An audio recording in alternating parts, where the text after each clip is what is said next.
स्थले कौस्तुभम नासाग्रे वरमौक्तिकं करतले वेणुं करे कंकणं सर्वांगे हरिचंदनं सुललितं कंठे च मुक्तावली गोपस्त्री परिवेष्टितो विजयिते गोपालचूडामणि नारायणं नमस्कृत्य नरं चैव नरोत्तमं देवीं सरस्वती ततो जयमुदीरयेत्।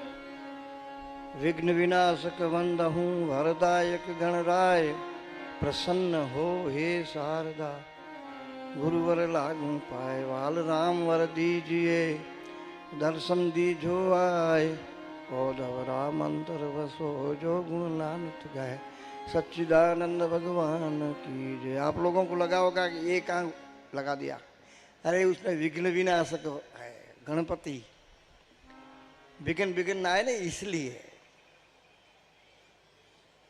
उसमें गणपति नहीं है, आगे वाले में कहाँ है गणपति। वैसे जहां भी ग अक्षर का उपयोग होता है वहां गणपति आ जाते हैं। ग अक्षर है वो प्रकृति का है और र अक्षर है वो परमात्मा का है। प्रकृति और पुरुष एक साथ यदि बोलना है तो गुरु बोल दो, दोनों आ गया। अस्तु शांति ही शांति ही शांति। बोलो हिंदी में कि गुजराती में?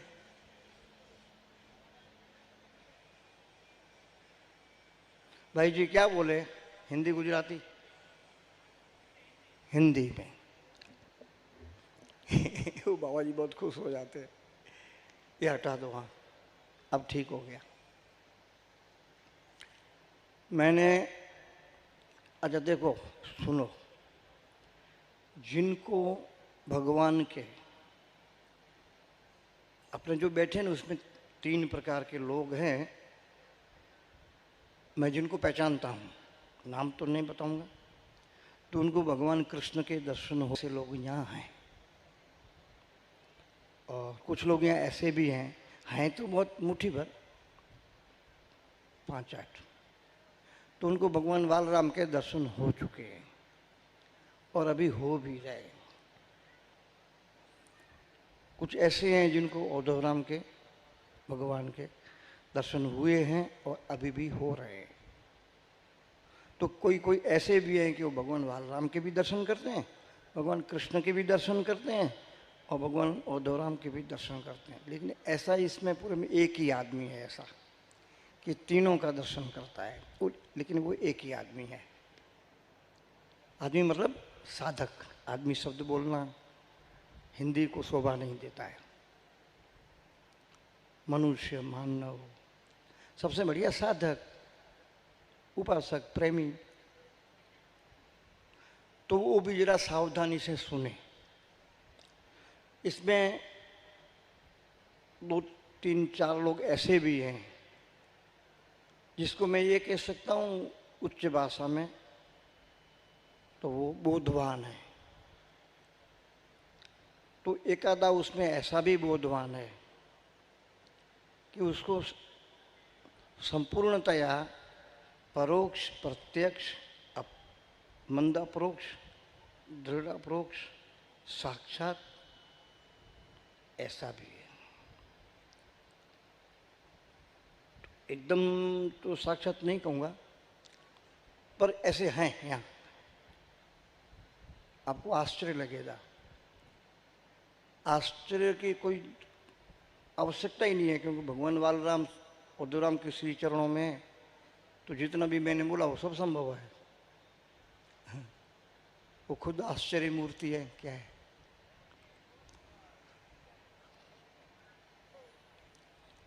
तो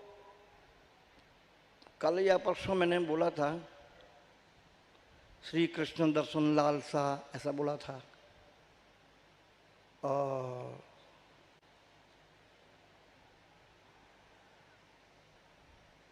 श्री कृष्ण दर्शन की लालसा वाले, तो जिनको लालसा है श्री कृष्ण दर्शन की, प्रत्यक्ष भगवान के दर्शन की, सगुण साकार की, मैं दोनों बातें रखूंगा, सगुण साकार और निर्गुण निराकार। चाहे वो कृष्ण हो, चाहे बालराम हो, चाहे औधवराम हो, बात एक ही है। पहले मैं जो सगुण साकार के दर्शन की इच्छा वाले उनकी बात कर रहा हूं।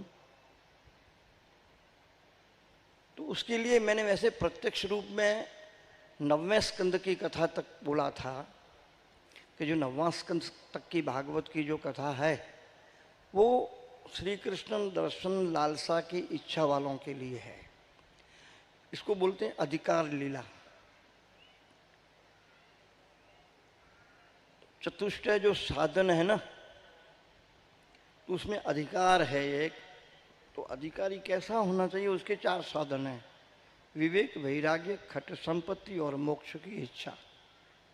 ये है आध्यात्मिक जगत के लिए। श्री कृष्ण दर्शन आध्यात्मिकता की श्रेणी में थोड़ा कम आता है।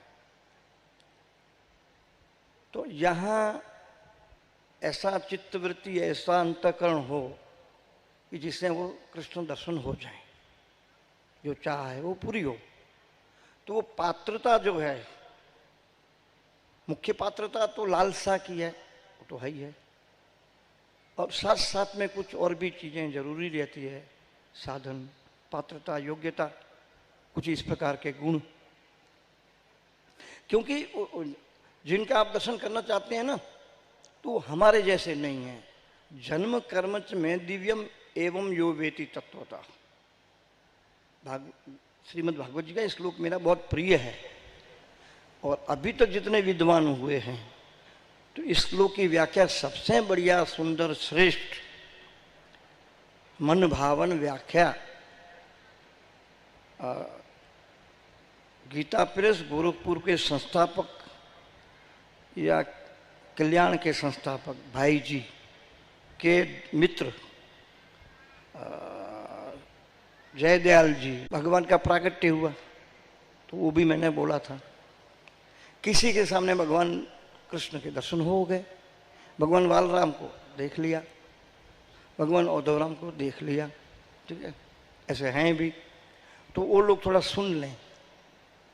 अच्छा हुआ कि आपने अपना प्रयास किया, प्रयत्न किया, प्यार बढ़ाया, प्रेम बढ़ाया, और उन्होंने आपके ऊपर कृपा की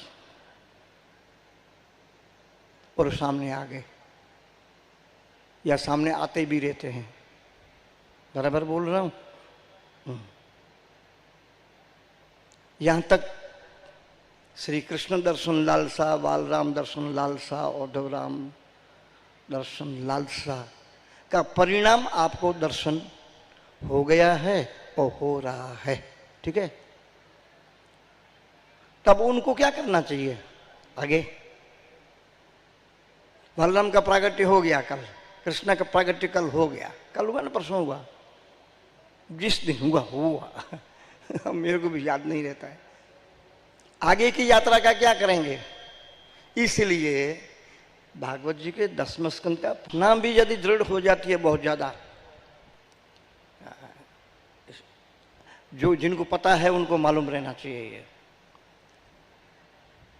जो दर्शन कर रहे हैं, हुए हैं, वो सावधान रहें।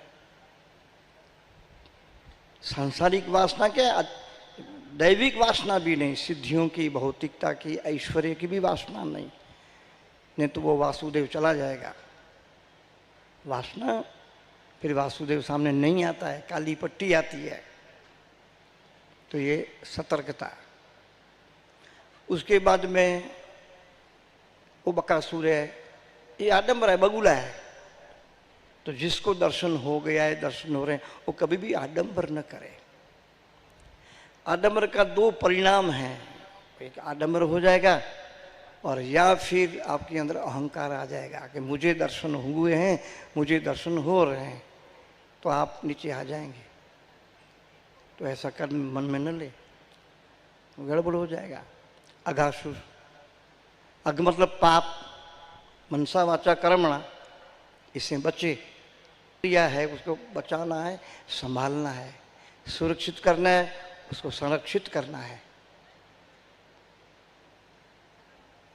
धेनुकासुर है तो गाय, बैल, लेकिन भाव अच्छे नहीं है। एक बात बताऊं, जो लोग बोलते हैं ना हम सीधी पट्टी में चलते हैं, सीधी लाइन में चलते हैं, हम तो सज्जन हैं, हम सीधी लाइन में चलते हैं महाराज, हम छल कपट नहीं जानते हैं। मेरे को भी बोलते हैं, वो नीचे आएंगे, क्यों? सरलता का उनको अहंकार है, नीचे गिरा देगा, वहां तक तो पहुंचने नहीं देगा। ये अहंकार बुरा नहीं है, लेकिन अहंकार के आगे जो चिपकाया है ना, वो बुरा है। खाली बाण होता ना तो कृष्ण को कुछ नहीं कर सकता था वो शिकारी, लेकिन उसने वो मूसल का टुकड़ा फिट किया था, इसलिए पैर में लगा। मैं ब्रह्म हूं वो नुकसान नहीं है, लेकिन उससे भिन्न कुछ मैं हूं तो नुकसान है। ऐसे बीच में कई सारे आए। तो इन जो आने दर्शन के बाद में आने वाले दोष, जिनको भगवान कृष्ण की शक्ति से वो पराजित हुए हैं, इसको बोलते हैं योग में और भक्ति में। योग में बोलते हैं ईश्वर प्रणिधान, मैंने कच्छी आश्रम में बहुत बार बोला है। और भक्ति में बोलते हैं इसको प्रणत। प्रपन्न नहीं है ये प्रणत है। या तो आप ईश्वर प्रणत हो जाओ, भगवत प्रणत, आपका इष्ट प्रणत, ईश्वर भी छोड़ो भगवत भी छोड़ो, आपका जो इष्ट हो सो, जिसका आप दर्शन किए हैं और दर्शन कर रहे हैं, उसके प्रणत हो जाओ। चीज़ों से आपको विजय प्राप्त करनी पड़ेगी, गुरु प्रणिधान या ईश्वर इष्ट प्रणिधान। ईश्वर से नहीं बोल रहा हूँ, इष्ट प्रणिधान, बराबर है, प्रपन्नता। दूसरा एक है जो आपको न जमे, और मैं बहुत आवश्यक भी नहीं समझता हूँ इसमें, पंचभूतों पर विजय प्राप्त करनी होगी। ये नया सुना होगा आपने मेरे मुंह से, आज कच्छी आश्रम में एक दो बार बोला हूँ मैं, अष्टावक्र के बाद प्रवचन करते हुए बोला है मैंने। तो पंचभूतों में पृथ्वी तत्व, उसके ऊपर विजय प्राप्त करनी होगी।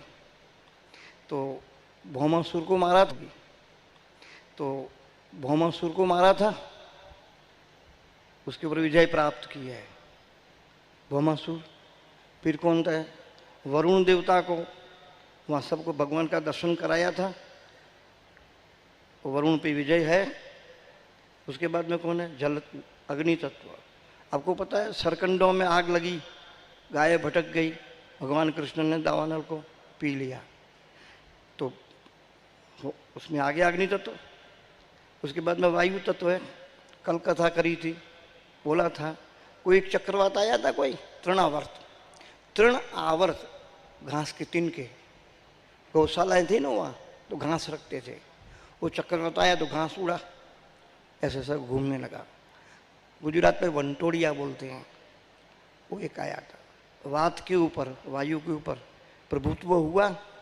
एक व्योमासुर भी कोई आया था, व्योम मतलब आकाश, पांच भूत हो गए। तो शब्द, स्पर्श, रूप, रस और गंध, पंचभूतों की ये पंचतन मात्राएं हैं। जिनको दर्शन हो गया उनकी बात कर रहा हूँ, या जो दर्शन कर रहे हैं वर्तमान में भी, तो उनको शब्द, स्पर्श, रूप, रस और गंध, ये पांचों तन मात्राओं पर विजय प्राप्त करना होगा।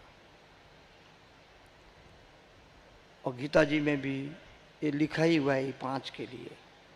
इसमें गीता जी में एक शब्द बहुत बढ़िया है, ये गांधी जी ने के पुरुष के ऊपर लिखा है, अस्पर्श योग, एक पुस्तक लिखी है उन्होंने, बड़े महाराज जी पढ़ते थे। यही संस्पर्श जाभोगा दुख योनय एवते आद्यंतवंत कौन्तेय न तेषु रमते बुद्ध। इस श्लोक की व्याख्या कच्छी आश्रम में मैंने बहुत बार की है, बराबर है, आपको याद रहता है मेरी बातों को। तो यहाँ स्पर्श नहीं है, ये संस्पर्श है, स इसमें उपसर्ग लगा हुआ है।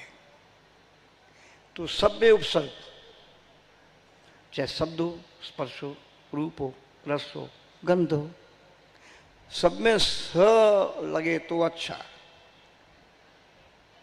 स्पर्श तो ठीक है, हानि नहीं करता, संस्पर्श बहुत हैरान करता है। इसी को बोलते हैं वासना, माया, कामना, इच्छा, जो कि गिराती है, वो दर्शन बंद हो जाते हैं। आज आपको दर्शन हुए हैं, हो रहे हैं, तो नहीं होंगे यदि ये संस्पर्श हो गया इन 5 का, नहीं होंगे। धीरे धीरे धीरे धीरे शांत हो जाता है। कलयुग है ना, कलयुग के दुख दोष न सावन, इसमें ये 5 हैं और पंचक्लेश भी हैं इसमें, इस चौपाई में, बराबर।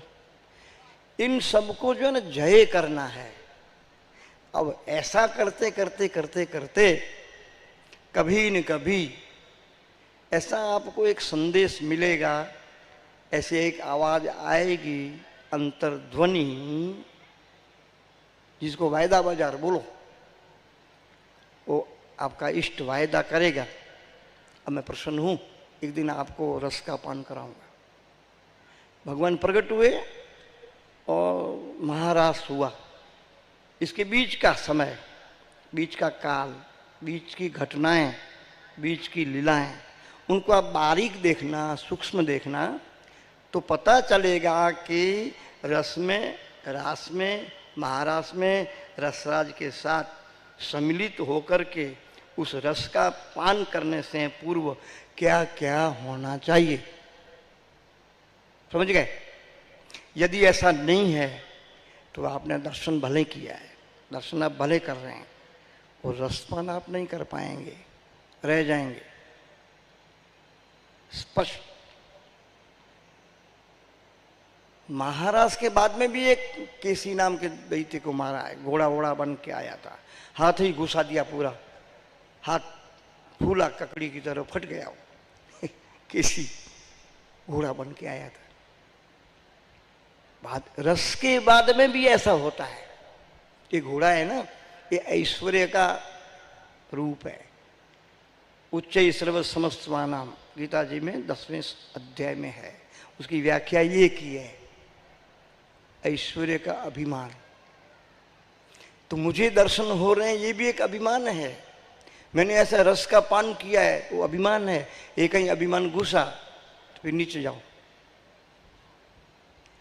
जो लोग बैठे हैं ऐसे हैं, वो ये सतर्क रहे इस विषय में। उसके बाद में भगवान की मथुरा गमन की लीला चालू होती है। तो ये नौदा भक्ति तो है भागवत जी में, लेकिन 10वां स्कंद पूर्वार्ध आते आते और पूर्ण होते होते एक भक्ति नई आ गई, जो कि आप मेरी कलम में बार बार इसको पढ़ते होंगे। जितना कि भागवत में नहीं लिखा है, इससे अधिक मैंने कई गुना इसके ऊपर लिखा है, कई गुना। भागवत जी में ऐसा नहीं लिखा है, पता है मुझे। इससे ज्यादा मैंने इसका महिमा मंडित किया है कलम से। ये है, मैंने ऐसा लिखा है कि प्रेम लक्षणा भक्ति की केड़ी कंडारी गोपियों ने, ऐसा लिखा है। आपने पढ़ा होगा, मोबाइल में आता था। तो कहीं ऐसा न हो जाए कि और प्रीति भक्ति। तो अभी तक जो कथा थी मथुरा गमन से पूर्व की, वो प्रीति भक्ति है। मथुरा गमन के बाद में कृति भक्ति शुरू हुई। तो एक साधक को ध्यान देना चाहिए, उपासक को, प्रेमी को ध्यान देना चाहिए कि उसके कुछ कर्तव्य भी हैं, कुछ फर्जें भी हैं। कर्तव्य इक्वल टू धर्म। जो जहाँ खड़ा है, जैसे खड़ा है, जैसे जी रहा है, उसमें अपनी कुछ फर्जें होती है। भगवान कृष्ण ने वो फर्जें निभाने की परंपरा डाली है। मथुरा गमन के बाद आए और पहले कंस को मार दिया, धोबी का उद्धार किया, क्या क्या किया, माली को राजी किया, कुब्जा को ठीक ठाक किया, कुब्जा को ठीक ठाक किया, है ना, सीधी कर दिया, है नहीं। ये सब अब यहाँ से कृति भक्ति शुरू हुई कृष्ण की। और पढ़ने गए गुरु जी के यहाँ, सांदीपनी के यहाँ, और वहाँ वो मिले थे, सुदामा भी मिले वहाँ, है नहीं। ये सब कथाएं, वापस आए, जरासंध के साथ घमासान हो गया, बार बार उसको हराते थे। एक बार हारे, मथुरा का किला कमजोर पड़ गया। अश्निकी बोला है, अश्निकी, अश्निकी का अर्थ होता है तोप। तोप के गोलों से मथुरा की दीवारें बहुत कमजोर पड़ गई थी। और पता चला कि उधर से कालयवन आ रहा है अरब से, और इधर से जरासंध आ रहा है मगध से, बिहार से। भगवान उद्धव जी के साथ चर्चा की और नागपुर के पास में जो रुक्मणी के पिताजी थे उनसे अच्छी तरह से सपोर्ट लिया है, और परशुराम जी का सपोर्ट सहयोग बहुत इसमें मिला है। ये पूरी इसमें नारद जी का खेल है। नारद जी ने कहा था ऐसा ऐसा करना है, और नारद जी के कहने के अनुसार ऐसा ऐसा किया। आपको एक बता दूं, भगवान कृष्ण ने अंत तक अपने मन का कुछ भी नहीं किया। नारायण थे तब भी ब्रह्मा जी के कहने से किया, शिव जी के कहने से किया, इंद्र के कहने से किया, धरती गाय बन के गई थी उसके कहने से किया, अपने मन से कुछ नहीं किया। तो आपको अपने मन से कुछ भी नहीं करना है। मथुरा में रहे, ब्रज में रहे, नारद जी पहुंचे, अभी अब कब तक खेलोगे खिलौनों से, काम बाकी है। लिस्ट रख दिया नारद जी ने। नारद जी ने जो लिस्ट दिया वही किया। किसने बोला ऐसा क्यों किया? वो बोले नारद जी को पूछो, मैं अपने मन से कुछ नहीं करता, मैं अकर्ता हूँ। मुझे कोई करवा ले तो मैं करता हूँ, बाकी मैं अकर्ता हूँ। जहाँ जहाँ कृष्ण की लीला अटकी वहाँ नारद जी पहुँचते हैं, बोले ऐसा ऐसा करो, फिर नारद जी शुरू कर देते हैं। सुदाम घमन तक ऐसा ही किया है। ऋषियों ने आकर के बोला प्रभु अब देवता लोग परेशान हो रहे हैं, अब चलिए, उधर सब हैरान हैं। तो बोले चलो ऐसा करेंगे। मैं तो ऐसा हूं, मैं कुछ करता नहीं हूं, मुझसे करवा लीजिए। भगवान दर्शन देते नहीं हैं, आपके कहने से आते हैं। आप कहो तो आएंगे, तो सर्वत्र व्यापक है, उसको क्या है। आप कहेंगे तो प्रत्यक्ष हो जाएंगे, सामान्य सी बात है।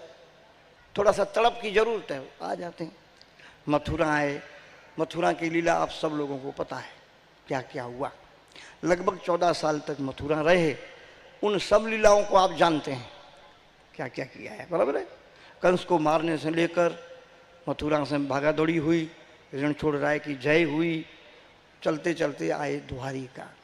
आपको ये भी पता है कि द्वारका जो है वो देज में मिली है, देज में बलराम जी को। बलराम जी को मिली है, कृष्ण को नहीं मिली है देज में। बलराम जी को ये रेवत नगरी है ना, रेवताचल ने ये पूरा ये उनका है। लड़की भी दी, रोहिणी ने क्या नाम था, हाँ रोहिणी थी। वो महाराज रेवत ने दिया, बोले मेरी जमीन है ये। अभी तो ऐसा हो गया है, मैं लड़की भी देता हूँ, मेरा ये जमीन भी देता हूँ, मथुरा आपकी कमजोर पड़ गई है, इधर बसाओ। सब हो गया बढ़िया। बलराम जी की शादी हुई, रोहिणी मिल गई, ये भी द्वारका के धीश हो गए। विश्वकर्मा को सबको बुला करके बढ़िया बनाया। द्वारका मतलब बहुत सारे गेट थे। भगवान कृष्ण का कोई तय नहीं कहाँ से निकलेंगे, जहाँ से मन हुआ निकल, तो वहाँ गेट चाहिए। बोले बहुत सारे गेट, द्वारका कौन सा घाट, कौन से गेट से निकलेंगे? बोले वो जाने, किसी भी गेट से आ जाते थे। तो इतने सारे वहाँ रथ रहते थे, तो पता नहीं कहाँ से आएगा, इसलिए उसका नाम पड़ गया द्वार का। ऐसे नाम में द्वारावती। द्वार मतलब बहुत सारे द्वार थे, गेट बहुत सारे थे, इसलिए उसका नाम पड़ गया द्वारका। फिर द्वारका की लीलाएं हुई। अब देखिए यहाँ से कथा थोड़ी जो है ना अभी चलती है भक्ति की ही। भक्त की भक्ति, प्रेमी का प्रेम कैसे पुष्ट हो, भगवान का दर्शन करता रहे, रस पीता रहे। जो महाराज में रस पिया था वो पीता रहे बढ़िया करके, और अपने कर्तव्य निभाए जिसके लिए यहाँ आया है। ब्रह्मा जी की प्रार्थना से, शिव जी की प्रार्थना से, किसी भी प्रार्थना से आया है वो कर रहा है। दर्शन हो गया इसका मतलब ऐसे ना आलसी हो गए सोए रहे, ऐसा नहीं है। दर्शन हो रहा है, हो गया, पर ये न सब निभाना है। कथनी और करनी कृष्ण की अद्भुत, युवावस्था के कृष्ण, ताकत वाले कृष्ण, अब कुछ कर सकते हैं कृष्ण, ऐसे कृष्ण की लीला चालू होती है। हमें प्रेरणा ये है कि हमें दर्शन हो गए हैं तब भी हमको ऐसा करना होगा, क्योंकि जीना तो है ना, प्रारब्ध तो है ना। तो ये कृष्ण ने कैसे कैसे किया, ऐसे ध्यान देता जाए। एक प्रेमी जिसको मैं अभी दर्शन हो गए उनकी बात करता हूँ, सगुण और साकार की। सगुण का अर्थ सत्वगुण रजोगुण तमोगुण वाला नहीं, दिव्य गुण। सत्वगुण रजोगुण तमोगुण मनुष्य में रहते हैं, ये तो भगवत स्वरूप है। ऐसे गुण गुण नहीं है और वो सर्वगुण है, लेकिन सब के सब दिव्य। हनुमान प्रसाद जी बोलते हैं कि कृष्ण में सत्वगुण, रजोगुण, तमोगुण थे, लेकिन दिव्य थे। एक ठप्पा लगा दिया। भागवत जी का 10वां स्कंद, उनकी टीका पढ़ना आप, हनुमान प्रसाद पोदार जी, तो उन्होंने लिख दिया सात्विक, राजस, तामस तीनों गुण थे, लेकिन हमारे जैसे नहीं, वो दिव्य थे। अब दिव्य गुण है तो आप भगवत स्वरूप हो गए, यानी भगवान का भक्त भजन करते करते भगवान को प्राप्त करते वो भगवत स्वरूप हो जाता है। उसको प्रणाम करो, भगवान को प्रणाम हो गया। आप उसके मिले, आप भगवान को मिले। आप उसको भेंटे, भुजाओं में भरा, आपने भगवान को भुजाओं में भर लिया। क्यों? भगवान से अलग तो है ही नहीं। सगुण साकार की बात कर रहा हूं। वो ऐसे करते भगवान कृष्ण की रुक्मिणी जी से शादी हुई, विवाह हुआ। आज शायद है, शादी हुई। ये जीव शिव का मिलन है, प्रकृति और पुरुष का मिलन है। पठाई भाई भावेश हरिद्वार वाला प्रकृति पुरुष, मैंने अभी एक कच्ची अवस्था में प्रवचन किया है या मैंने लिखा है, मैंने कश्मीरी मत लिखा है, याद है? हाँ, कश्मीरी मत। मैं एक जमाने में कश्मीरी मत ही बहुत पढ़ता था और उसी के अनुसार चिंतन और जीवन जीता था। कश्मीरी शैव मत और कश्मीरी शाक्त मत, शैव शाक्त काश्मीरी। तो उनके विद्वानों से भी उनके पुस्तक प्रत्यभिज्ञा दर्शन में बहुत ज़्यादा पढ़ता था। उनका सर्वोच्च दर्शन है प्रत्यभिज्ञा दर्शन। स्पंद कारिका के ऊपर स्वामी अखंडानंद जी ने टीका लिखी है, 30 से 35 श्लोक है, पर आप पढ़ो एकदम आनंद आनंद हो जाएगा, सर्व संशय और शंका निवृत्त हो जाएगी। ऐसी स्पंद कारिका नाम का एक पुस्तक उन्होंने लिखा है। अभी ये पुस्तकें थोड़ी दुर्लभ हो गई है, मिलती नहीं है अभी। पीछे वो ओमकारानंद जी थे, पता नहीं अभी तो कौन है, मालूम भी नहीं है। लेकिन ये पुस्तकें मैंने पता लगाया था, मिल नहीं रही है। शायद हो सके अभी मिलती भी हो। मैं बहुत पुरानी बात कर रहा हूँ। मैंने आप लोगों को बोला था मिले तो ले लेना, मिल गई, चलो अच्छा हो, ये बहुत बढ़िया। उन्होंने छापा, तो बहुत हिंदी में है, वो पढ़ लेना आप। तो प्रकृति और पुरुष की एकता, प्रकृति पुरुष का मिलन, एक शब्द है ओम पुरुष यही। देखा उसकी दृष्टि में फिर प्रकृति और पुरुष और कृष्ण की शादी हुई, दोनों एक हो गए। यही कृष्ण, यही मतलब रुक्मिणी, कृष्ण मतलब कृष्ण, पुरुष और प्रकृति यही। आपको समझ में आ गया होगा। मैंने ये बात कच्ची आश्रम में बोली है, सब याद रखता हूँ, इन बातों को याद रखता हूँ। उसके बाद में भगवान कृष्ण की संतानें हुई। प्रकृति है ना, प्रकृति पुरुष मिलेंगे तो विस्तार होगा, है ना। ज्येष्ठ श्रेष्ठ प्रजापति विष्णु जी का, विष्णु शस्त्र में एक नाम है। हम कैलाश महाराज जी को बोलते हैं ये ज्येष्ठ श्रेष्ठ प्रजापति। कृष्ण यहाँ ज्येष्ठ हैं, श्रेष्ठ हैं और प्रजापति हैं। क्यों? रुक्मिणी से शादी हुई तो प्रजापति हो गए। 10 बेटे हैं और एक कन्या है। सबसे प्रकृति का विस्तार हुआ, मिलन का विस्तार हुआ। कितने सारे लिखने वाले बताते हैं सब आंकड़ा। इसके आगे फिर आप देखिए धीरे धीरे धीरे धीरे आप 40 साल के हुए, फिर 45 साल के हुए, फिर 50 साल के हुए, फिर 60 साल के हुए। अब प्रकृति ढीली पड़ेगी, बाल सफ़ेद, दांत हिलेंगे, कान से नहीं दिखाई देगा, सुनाई देगा, कान से कम दिखाई देगा, घुटनों में दर्द होगा, ढकनी बदलनी पड़ सकती है, सब होता है। क्यों? कि कृष्ण की कथा ने उनके मन को मोहा और सुखदेव जी ने उसके मन को मोड़ा। पहले मोह जगत की तरफ मोड़ रहा था, अब जो है कृष्ण का मोह, कथा का मोह जगत से मोड़ लिया और किधर? कृष्ण की तरफ मोड़ लिया। चलो इतना बढ़िया तो हो गया। अब यहाँ से कथा बदल जाती है, यहाँ से 11 स्कंद शुरू होता है। यहाँ मैंने बात सगुण साकार की, प्रेमी की, प्रेमास्पद की, भक्त की, भगवान की मैंने पूरा कर दिया। ऐसा ही है, एक दर्शन हो गया है या हो रहा है तो इतनी इतनी चीज़ों को ध्यान देना होगा। अब जो भगवान के ज्ञानम ज्ञेयम ज्ञान गम्यम हृदय सर्वस्व विष्टितम, इसमें न महावाक्य का उपदेश है। इस श्लोक में महाराज जी अपने बार बार इसको बोलते थे। तो यहाँ प्रमाता प्रमेय और प्रमा का गुरुमुख से अध्ययन करके, चिंतन करके, अभ्यास करके, श्रवण मनन और निधिध्यासन, ये अंतरंग 3 साधन हैं। विवेक वैराग्य खट संपत्ति और मोक्ष की इच्छा, ये बाहर साधन है। तो 4 बाहर के साधन, 3 अंतरंग साधन। अब मैं शान, वो शान शिष्य को देनी होती है।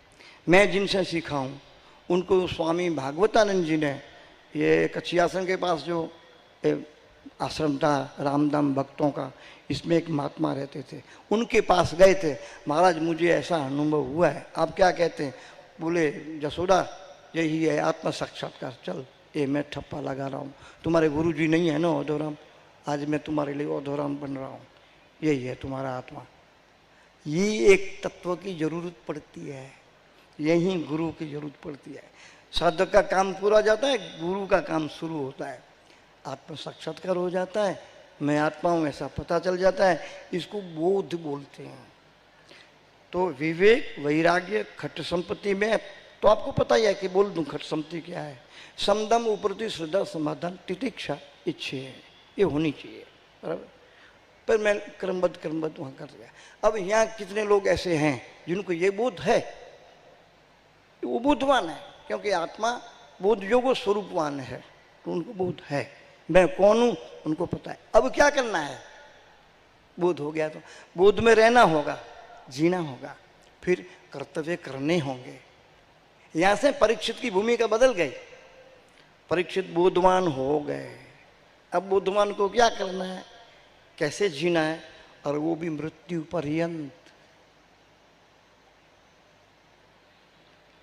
आश्चर्य तो है कि परीक्षित को पता हो गया है कि मैं कौन हूं, लेकिन फिर भी सुखदेव जी ने सोचा यार कहीं गड़बड़ न हो जाए, तो कृष्ण प्रश्न कर दिया। ओह भाई परीक्षित तुम्हारा काम हुआ, आप देखिए इन बिटवीन बोध होने की बात की कथा कर रहा हूं, मैं प्रवचन कर रहा हूं, आपको पता है कितनी सारी बीच में कथाएं कही सुखदेव जी ने। वो अजगर को गुरु बनाए, 24 गुरु फलाना गुरु ठिकाना गुरु, कितना कितना कुछ सुना दिया। वो भिक्षु कुछ सुनाया था। पठाई बाई को जब मुश्किलें आई थी तब मैं आपको भिक्षु गीत सुनाया था, बम्बई से फ़ोन पे बुला करके, पठाई भाई ये सुन लो जरा, आज से ऐसा जीना, बोला था। कितने साल हो गए, 20 साल 25 साल हो गया है ना, हो गया इतना। भिक्षु बढ़िया सुनाया, लेकिन उसमें भी एक मार्मिक चरित्र आता है, उसको बार बार पढ़ना। जिनको बोध हो गया है, जो बोध में जी रहे हैं, वो भले उन्होंने लय साक्षी का अनुभव कर लिया है, तब भी इसको बार बार पढ़ने लायक है। और वो है हंस गीता। उसको मैं सूत्र रूप में बोलूं कि कथा सुननी है हमको, उनको रुक्मणी विवाह तक जाना है। प्रमाता प्रमेय और प्रमाण, उनको हटा दिया जाए मतलब नाश न किया जाए, बाध किया जाए। बाध से बोध होता है, इसको बाध किया जाए, हो गया। सनकादिक ऋषियों ने ब्रह्मा जी को पूछा, ब्रह्मा जी रजोगुण में थे, जवाब नहीं दे पाए।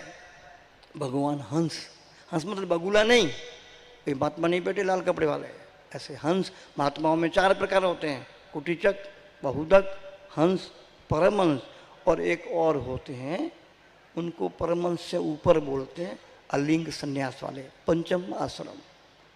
भगवान औधोराम जी को ये पंचम आश्रम बहुत पसंद था, उन्होंने उसके ऊपर लिखा भी था, मैंने पढ़ा है, अभी अपने पास है, मैंने थोड़ा आगे पीछे कर दिया उसको छांट छूट करके। पंचम आश्रम अलिंग संन्यास, ऐसे बहुत कम मिलेंगे। मैंने कच्ची आश्रम में पंचम संन्यास का बहुत व्याख्या किया है। ये सर्वतंत्र स्वतंत्र सच्चिदानंद स्वरूप शब्द मुझे वहाँ से स्वामी शंकरानंद जी से 1980 में प्राप्त हुआ था, और पंचम आश्रम और अलिंग संन्यास की व्याख्या मैंने उनके मुखारविंद से सुनी थी, और मुझे एकदम सच्ची लगी, क्योंकि स्वामी औधोराम जी महाराज ने, भगवान औधोराम ने लिखा था, मैंने टैली कर लिया, मिलाया, राइट और राइट, तब से मेरे मन में बैठ गया है। तो मैं समय समय पे इन शब्दों का प्रयोग करता ही हूँ, प्रवचन में सर्वतंत्र स्वतंत्र सच्चिदानंद स्वरूप भगवान श्री कृष्ण को, भगवान बालराम को वदनों मैं प्रणाम करता हूँ। बोलता हूँ ना, ये सर्वतंत्र स्वतंत्र सच्चिदानंद स्वरूप, इसकी व्याख्या बहुत बड़ी भारी है। 11 उपनिषद साथ में रखने पड़ेंगे तब आप इसकी व्याख्या पूरी कर सकते हो। बहुत गहरा इसका जड़ है। इसका मिटे मूल तब चरण प्रतापा, आपके चरणों के प्रताप से मूल से जाएगा, मूल जड़ से। ये 40 ऐसा है, आपकी जो बीमारियां है ना, ये जड़ से दूर करेगा। ये इतना गहरा है। ये सर्वतंत्र स्वतंत्र सच्चिदानंद स्वरूप परमात्मा को मैं प्रणाम करता हूँ।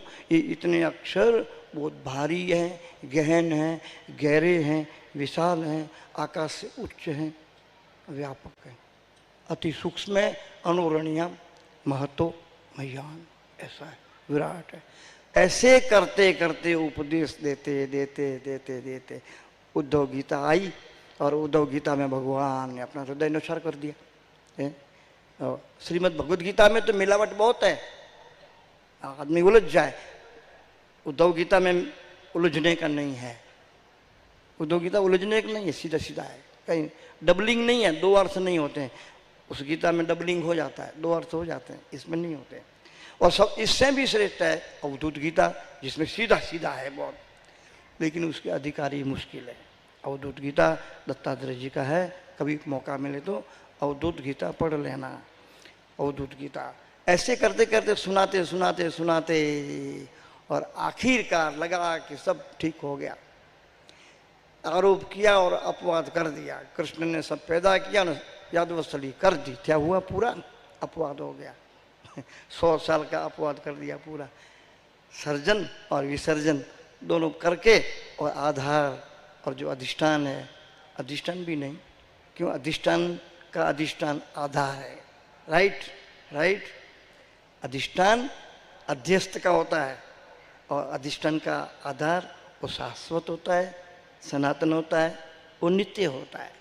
सनातन ही अधिष्ठान बनता है, सनातन ही अध्यस्त बनता है।